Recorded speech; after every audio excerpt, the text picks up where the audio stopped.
Hello everyone, welcome back. In the previous class, we have discussed the interpretation clause of the Indian Contract Act. Now in today's class, we will discuss what is offer and what are the types of offer. So without wasting any time, let's start with today's class. As we have discussed in the previous class, proposal is defined under section 2 clause A of the Act. What it says, when one person signifies to another his willingness to do or to abstain from doing anything with a view to obtaining the assent of that other to such act or abstinence, he is said to make the proposal. So there are two things, signifies his willingness with a view to obtaining the assent. तो अगर आपने previous class attend किया होगा तो उसमें हमने एक example के थ्रू समझा था. A asked B to buy his phone for rupees 20,000. Now here A signify his willingness to sell his phone to B and he also obtaining the assent of B. तो ये क्या हो रहा है, यहाँ पे A B को proposal दे रहा है कि क्या तुम मेरा फोन खरीदोगे 20,000 रुपये में, और B ने जब यस बोल दिया दैट मीन्स उसने B का असेंट ऑब्टेन कर लिया. ठीक है, तो ये प्रपोजल है. अगर कोई कंफ्यूजन है तो आप अब प्रीवियस क्लास में जाके उसको दोबारा से पढ़ सकते हैं. ठीक है. Now let's see how many types of proposal और offer are there. First is express and implied offer, general and specific offer, standing open or containing offer, cross offer and counter offer. Today we will discuss only 4 types of offer: express and implied, general and specific offer, standing open or containing offer and cross offer. Counter offer we will discuss in the next class. Got it? Now let's start with the first type of offer, that is the express and implied offer. Let's take an example first. A asked B if he will buy his house for rupees 1 lakh. A asked B if he will buy his house for rupees 1 lakh. Now here we can see that A is expressing his views to B. A B को अपने views express कर रहा है that he wants to sell his house. This is what? This is the express offer. क्यों है ये express offer? क्योंकि A यहाँ पर B को express कर रहा है, बता रहा है अपनी बात, तो इसलिए ये हो गया आपका express offer. राइट. अब एक और एग्जाम्पल देते हैं. Example, suppose you are going to a restaurant and you are ordering some food for you.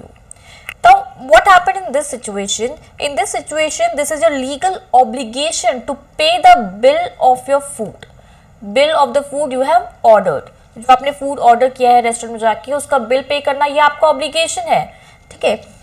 There is no express contract over there, but जो कंडक्ट है आपका, जो सर्कमस्टेंसेज है, वो एक कॉन्ट्रैक्चुअल ऑब्लिगेशन बना देते हैं फॉर यू टू पे for the food. So this is what? This is the implied offer. तो ये आपका हो गया implied offer.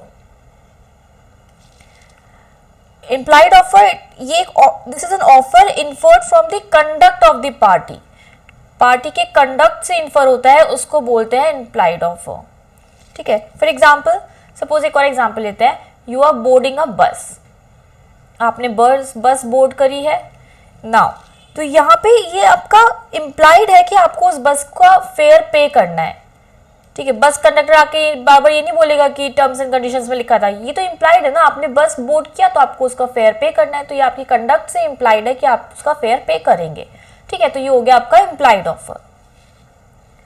So section 9 act का ये बताता है कि एक्सप्रेस और इम्प्लाइड ऑफर क्या होता है. सेक्शन 9 कहता है, in so far as the proposal और acceptance of any promise is made in words, the promise is said to be express offer. And in so far as such proposal और acceptance is made otherwise than in words, the promise is said to be implied promise. ठीक है. तो ये होता है आपका express and implied offer. Got it? Okay. Now let's start with the second type of offer, which is the specific and general offer. Specific and general. Word से क्या समझ में आ रहा है आपको? Word से ही इसका मतलब समझ में आ रहा है. Specific मतलब to a particular person. And general means public at large. ठीक है. Specific का मतलब होता है किसी particular person को. देखते हैं. When the offer is made to a specific or a certain person, किसी एक पर्टिकुलर पर्सन को या किसी एक असर्टेन पर्सन को आप ऑफर कर रहे हो तो वो स्पेसिफिक ऑफर होता है। और जो ये ऑफर होता है it can be accepted only by the person to whom it has been made.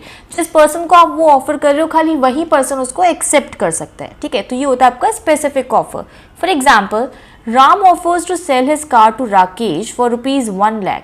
Ram ने राकेश को ऑफर किया है, किसी एक पर्टिकुलर पर्सन को ऑफर कर रहा है, तो कौन एक्सेप्ट करेगा? इस ऑफर को सिर्फ राकेश ही एक्सेप्ट कर सकता है। तो ये हो गया आपका स्पेसिफिक ऑफर, ठीक है। This is the specific offer. Now अब देखते हैं जनरल ऑफर क्या होता है। When the offer is made to the public at large, general का मतलब क्या होता है? Public at large, not to a particular person, then it is known as general offer. Such an offer can be accepted by any person who has knowledge about it and is ready to perform the conditions. देखिए इसमें क्या चीज़ होती है, इसमें कोई भी person उसको accept कर सकता है, बट स्पेसिफिक में क्या था, खाली एक पर्टिकुलर पर्सन एक्सेप्ट कर सकता था जिसको आपने ऑफर किया है। बट जनरल ऑफर में क्या होता है, कोई भी पर्सन एक्सेप्ट कर सकता है, बट उसको नॉलेज होनी चाहिए उस ऑफर की, और जो कंडीशन दी गई है ऑफर के साथ वो परफॉर्म करना करे, तो वो जनरल ऑफर होता है, ठीक है। For example, an offer to give reward to anybody who finds a lost dog. कोई डॉग खो गया है किसी का और उसने ऑफर दिया है कि कोई जो भी उसको ढूंढ के लाएगा मैं उसको रिवॉर्ड दूंगा, तो ये हो गया आपका general offer. Very famous case है इसका, देखते हैं। Carlill versus Carbolic Smoke Ball company 1893, very important case it is.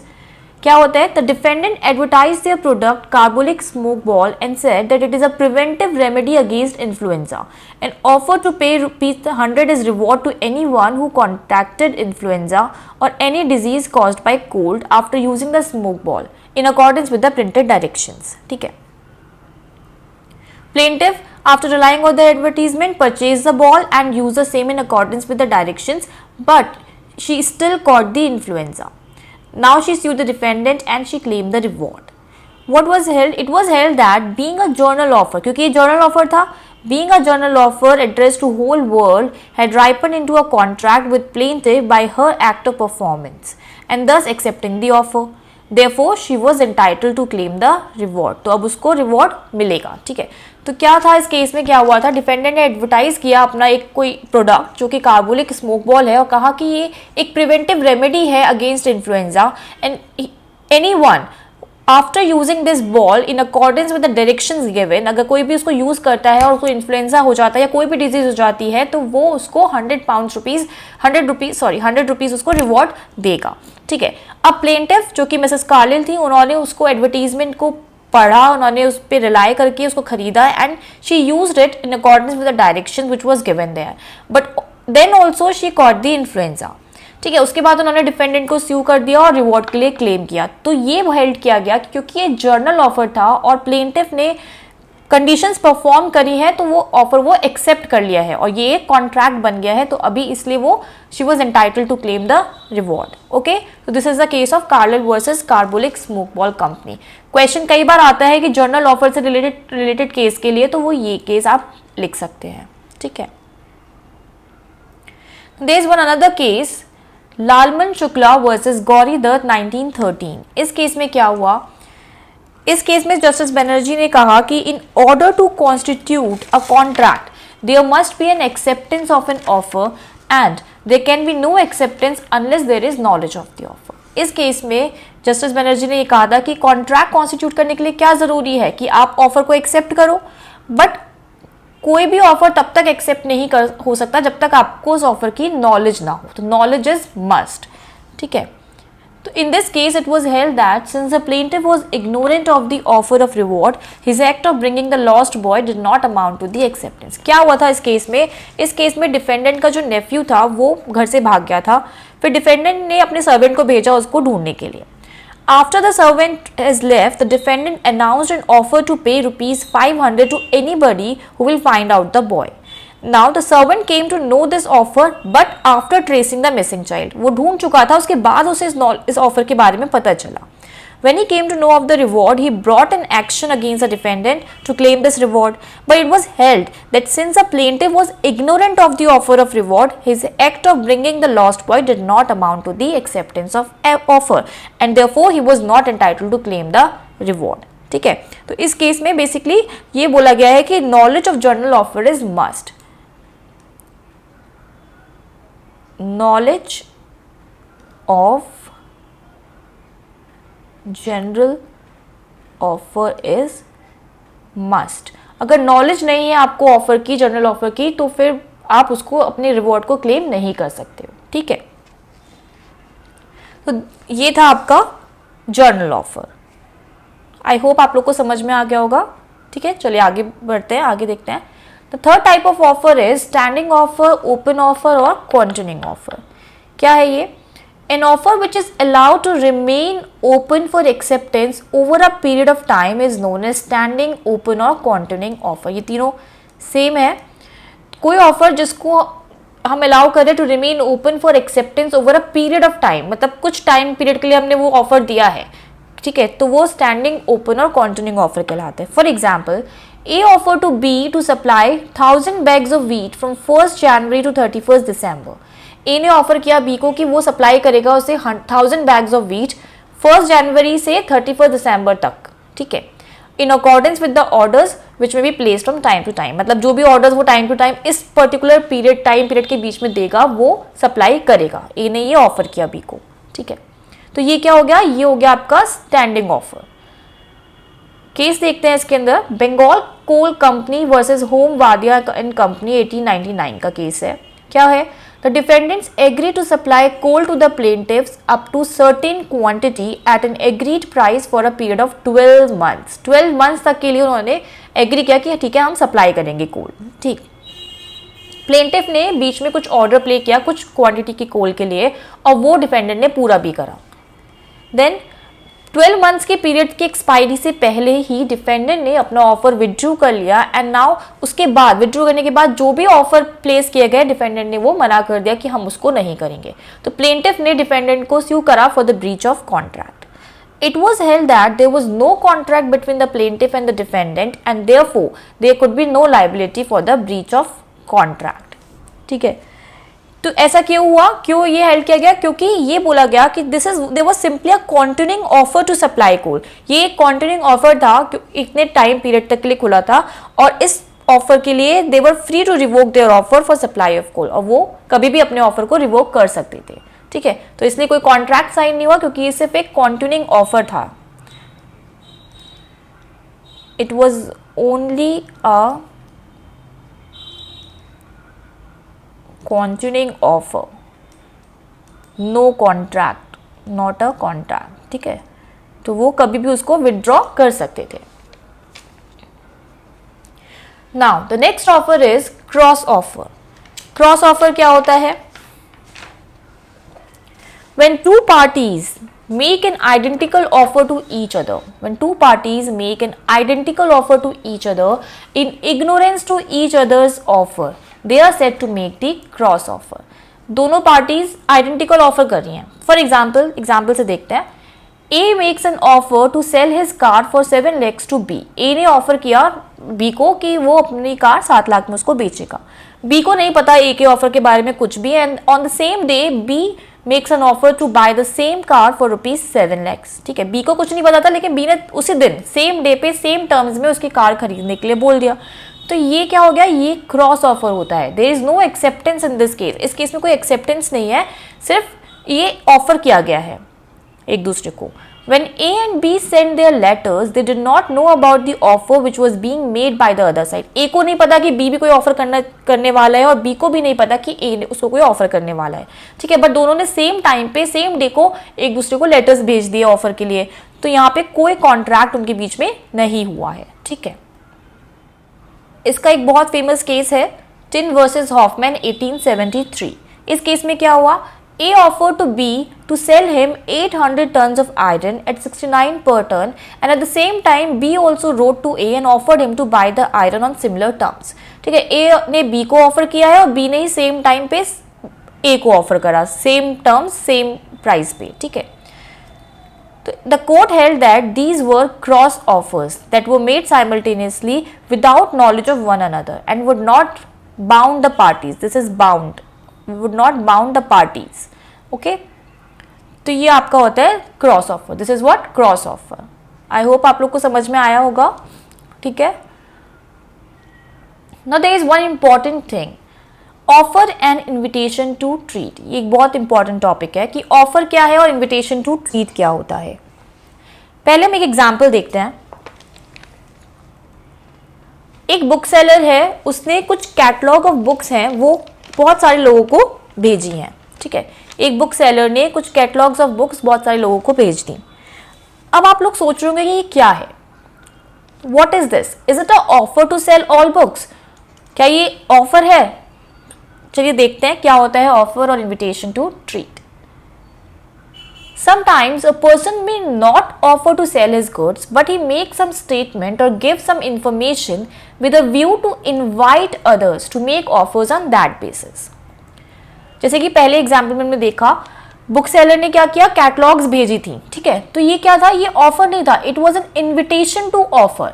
ये कोई ऑफर नहीं था, ये इन्विटेशन था, जिसका मतलब है कि अगर कोई पर्सन इंटरेस्टेड है उसकी बुक्स को खरीदने के लिए जो कि उस कैटलॉग में मेंशन्ड है, ठीक है, तो वो बुक सेलर को फोन करके बोल सकता है कि मुझे ये पर्टिकुलर बुक खरीदनी है. वो ऑफर कर सकता है अपनी तरफ से कि I want to buy this book, और ये बुक सेलर के ऊपर डिपेंड करता है कि वो उसको एक्सेप्ट करना चाहता है या नहीं एक्सेप्ट करना चाहता है. ठीक है, तो ये ऑफर नहीं होता, this is an invitation to offer. आप इन्वाइट कर रहे हो सामने वाले पर्सन को कि वो ऑफर करे आपको आके. ठीक है, तो this is an invitation to offer. Another example, inviting persons to an auction. Very important example it is. Auction में हम पर्सन्स को इन्वाइट करते हैं जहाँ पे हमने गुड्स डिस्प्ले किए हुए हैं. तो क्या ये ऑफर है?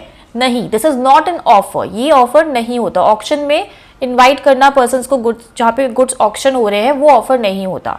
यहाँ पे क्या होता है, here buyers in the form of bid will make the offer and the contract arises only when the bid is accepted. जब वो बिड, जो बायर्स बिड लगाते हैं कि हाँ हमें इतने प्राइस में ये गुड्स खरीदना है या हमें उतने प्राइस में ये गुड्स खरीदना है, जब वो एक्सेप्ट हो जाता है तब वो ऑफर कहलाता है. ठीक है, ये एक बहुत फेमस केस भी है, हैरिस वर्सेस निकर्सन का केस है, ऑक्शन का एग्जाम्पल जिसका है. ठीक है ना. और एक और इम्पॉर्टेंट केस है इसमें जो देखते हैं हम लोग, pharmaceutical society of great Britain versus boots cash chemist limited. क्या हुआ इस केस में, डिफेंडेंट्स जो है उनका एक रिटेल सेल ऑफ ड्रग्स का बिजनेस है. जो मेडिसिन हैं दे वो डिस्प्लेड ऑन द शेल्व्स और उनके प्राइजेस भी उन शेल्व्स के नीचे लिखे हुए हैं कि इस मेडिसिन का ये प्राइस है, उसका ये है. ठीक है, और उनके पूरे शॉप में they were having a self service system. वहाँ कस्टमर्स जाते हैं, उनको एक बास्केट रखी हुई है, वो दी जाती है कि आप आओ और अपने हिसाब से अपनी मेडिसिन जो भी आपको चाहिए उसमें रख लो. ठीक है, तो ये होता है सेल्फ सर्विस सिस्टम था वहाँ पे. तो ये हेल्ड किया गया that display of articles even of self service basis was not an offer but was merely an invitation to offer. ये ऑफर नहीं है, ये एक invitation to offer है. ठीक है, और जब कस्टमर वो आर्टिकल जो उसको चाहिए सेलेक्ट करके कैश काउंटर पे लेके आएगा, then it will amount to an offer to buy the goods. ठीक है, तो मेडिसिन जो डिस्प्ले है शेल्फ्स पे, हाँ, और सेल्फ सर्विस सिस्टम है, तो वो ऑफर नहीं है. सेल्फ सर्विस सिस्टम एक इन्विटेशन टू ऑफर है.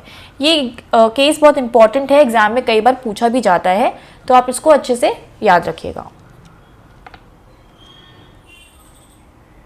ये कुछ इंपॉर्टेंट केसेस है जो मैंने यहाँ पे मेंशन किए हैं, आप लोग इसको नोट डाउन कर लीजिए. These are very important for your exam point of view. ठीक है, एग्जाम में कई बार मैच द फॉलोइंग भी आ जाता है, पूछ लेते हैं कि जर्नल ऑफर से रिलेटेड कौन सा केस है. ठीक है, या फिर क्रॉस ऑफर का कौन सा केस है. तो ये आप लोग को याद रखने हैं केसेस, ये मैंने यहाँ पे मेंशन कर दिए हैं. इसलिए आई होप आप लोगों को आज का ये लेक्चर समझ में आएगा. कोई भी क्वेरी अगर आप लोगों को है तो आप लोग कमेंट सेक्शन में लिख के मुझसे पूछ सकते हैं. So guys, this is all for today's lecture. Thank you everyone. Keep studying. Take care.